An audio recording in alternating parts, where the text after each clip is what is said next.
नमस्कार मेरे प्रिय छात्रों, मैं आज हिंदी की कक्षा में आपका स्वागत करती हूँ। आप कोरोना रूपी राक्षस से बचने के लिए बहुत दिनों से घरों में हैं। आशा करती हूँ कि आप अपने खाने, सोने, उठने, पढ़ने का टाइम टेबल बनाकर सभी कार्य उचित समय पर कर रहे होंगे। आपको अपने जीवन में सफल होने के लिए अपनी दिनचर्या को अच्छी तरह से टाइम टेबल में विभाजित करके ही अपने कार्य करने चाहिए। आइए अब हम अपने विषय पर चलें। हमारा आज का विषय है प्रार्थना पत्र का प्रारूप। पिछली कक्षा में मैंने आपको प्रार्थना पत्र के एक आदर्श प्रार्थना पत्र के गुण सिखाए थे कि अगर आप प्रार्थना पत्र लिखेंगे तो आप किस प्रकार लिखेंगे। तो आज हम प्रार्थना पत्र के प्रारूप के बारे में पढ़ने जा रहे हैं। प्रार्थना पत्र का प्रारूप अर्थात उसके ढांचा समझाने जा रही हूँ, जिसे समझकर आप कोई भी पत्र आसानी से लिख सकेंगे। एग्ज़ाम में अगर आप इसके प्रारूप को अच्छी तरह से समझ लेंगे तो आपको वो रटना नहीं पड़ेगा और उसके प्रारूप के आधार पर ही आप कोई भी विषय आपको मिल जाता है तो आप उसके ऊपर प्रार्थना पत्र लिख सकेंगे। अब मैं आपको प्रार्थना पत्र का प्रारूप दिखा रही हूँ। सबसे पहले ऊपर है प्रार्थना पत्र। इसमें सेवा में सबसे पहले ऊपर आता है सेवा में, और यहाँ पर एड्रेस आता है। आप स्कूल का नाम मैंने लिखा है, स्कूल का पता लिखा है, लेकिन आपको अगर कहीं भी किसी को पत्र लिखना है उसी का ही पता आएगा।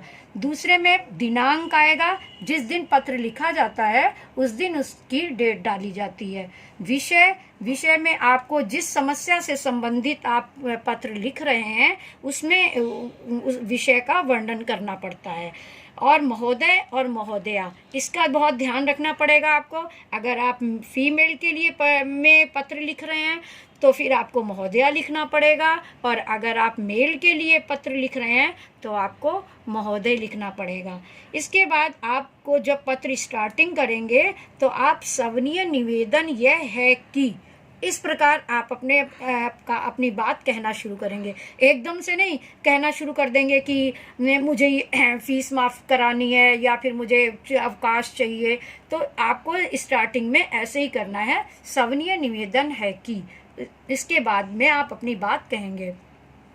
फिर हम नीचे आ जाते हैं धन्यवाद पे आपको लिखना है, और उसके बाद आपका आज्ञाकारी छात्र भी आप लिख सकते हैं और शिष्य भी लिख सकते हैं। इन दोनों में से आप कोई भी वर्ड यूज़ कर सकते हैं, लेकिन आपका अगर आप मेल हैं तो आप छात्र लिखेंगे, अगर आप फीमेल हैं तो आपकी आज्ञाकारिणी छात्रा, आपकी आज्ञाकारिणी शिष्या, इस प्रकार आपको लिखा जाएगा।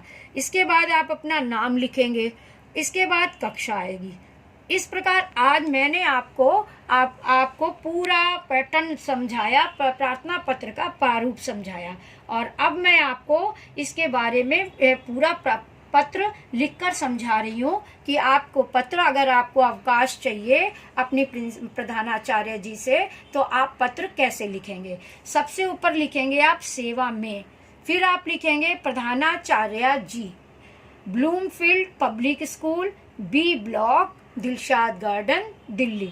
दिनांक 9 मई, जिस दिन आपको मैंने अभी प्रारूप में समझाया था ना, तो जिस दिन की आप लिखेंगे उसी दिन की डेट डालेंगे। तो 9 मई 2020। मैंने इसको आपको लिखने के लिए आज समझा रही हूँ ना, तो मैं इसलिए आज की डेट डाली है।